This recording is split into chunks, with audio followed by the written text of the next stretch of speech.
Listen, I don't want the United States to be in somebody else's war, and I also do not want a civil war within this country. However, we need to do what is necessary to protect all American citizens in this country and to prevent another 9/11.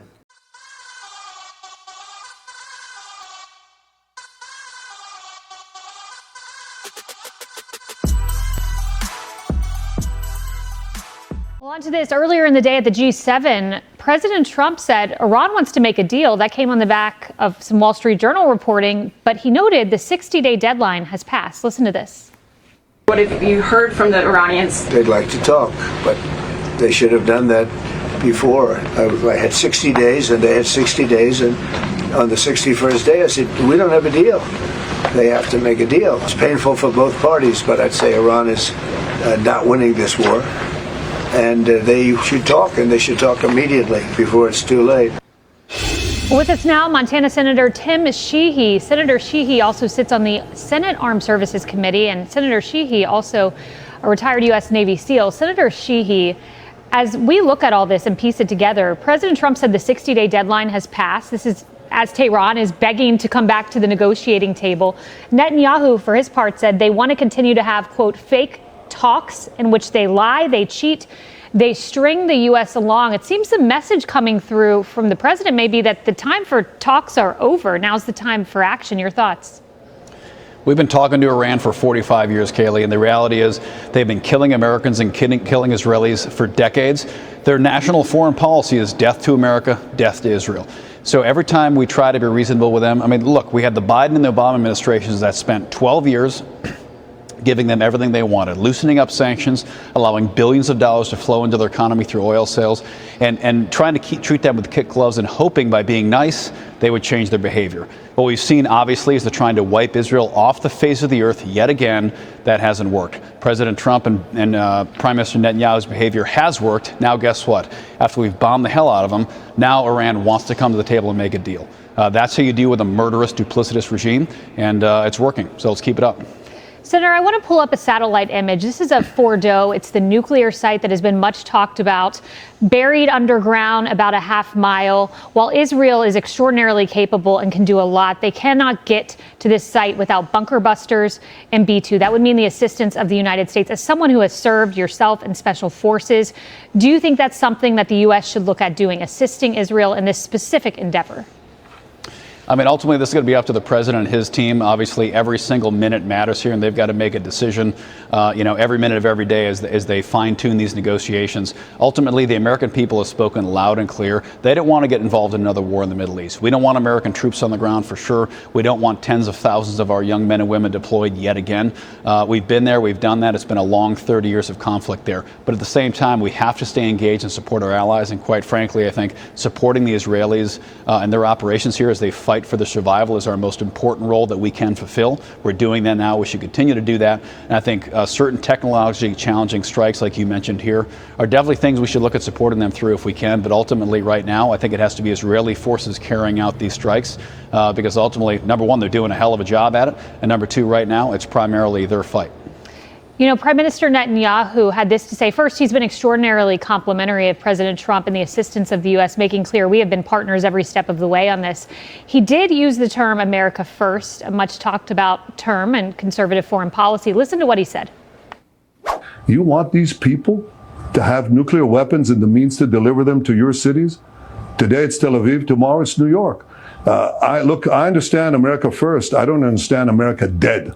That's what these people want. They chant death to America. So we're doing something that is in the service of mankind, of humanity, and it's a battle of good against evil. America should and does stand with the good. That's what President Trump is doing.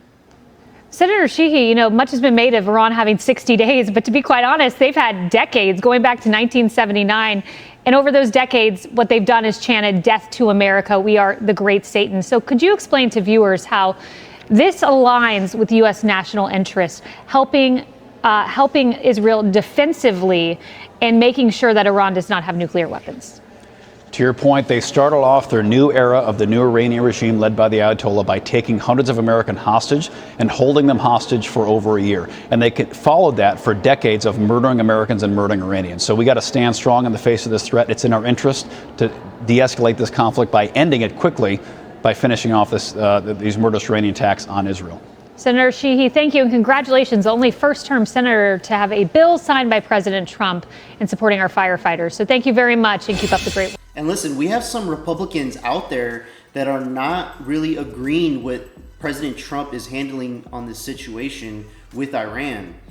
And it's causing some Republicans to say some things like Tucker Carlson. Let's hear what he has to say about what Trump is doing in regards to the situation between Iran and Israel. I actually really love Trump. I think he's a deeply humane, kind person.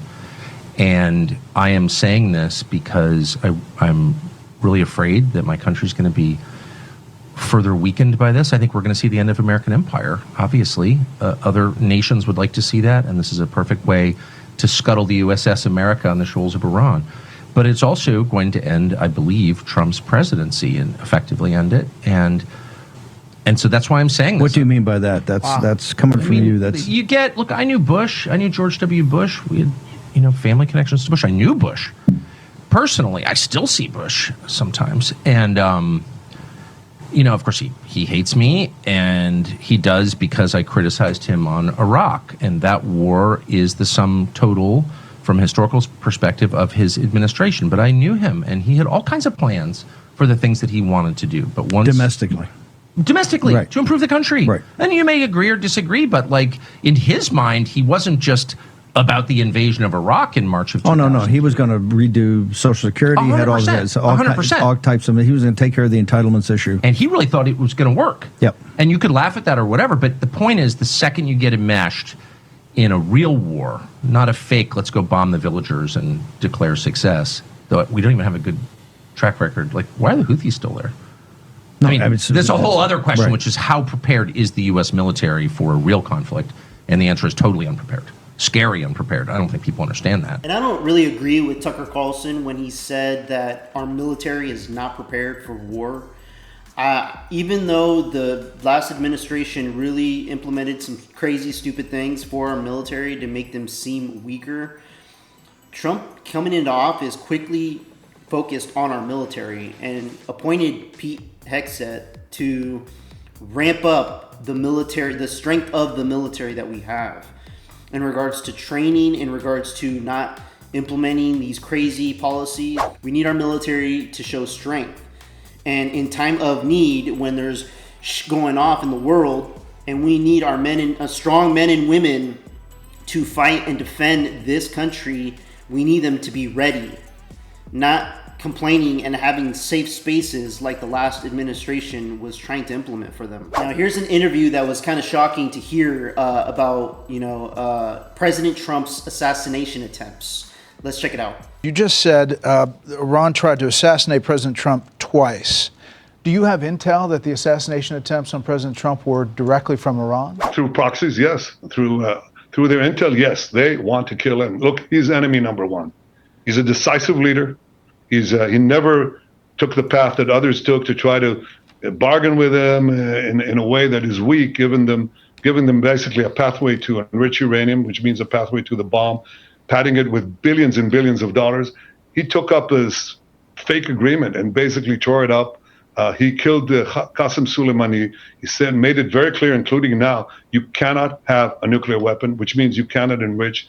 He's been very forceful. So for them, he's enemy number one. Yeah. Look, they also tried to kill me, but I'm his junior partner. When did they you understand that President Trump is a great threat to Iran's plans to weaponize nuclear weapons and use them? Well, this is an ongoing situation. Let's see what's going to happen today and see what more news we need to report on this. Let me know what you guys think about this in the comments below. Like and subscribe. I would appreciate it. Till next time, peace out, everybody.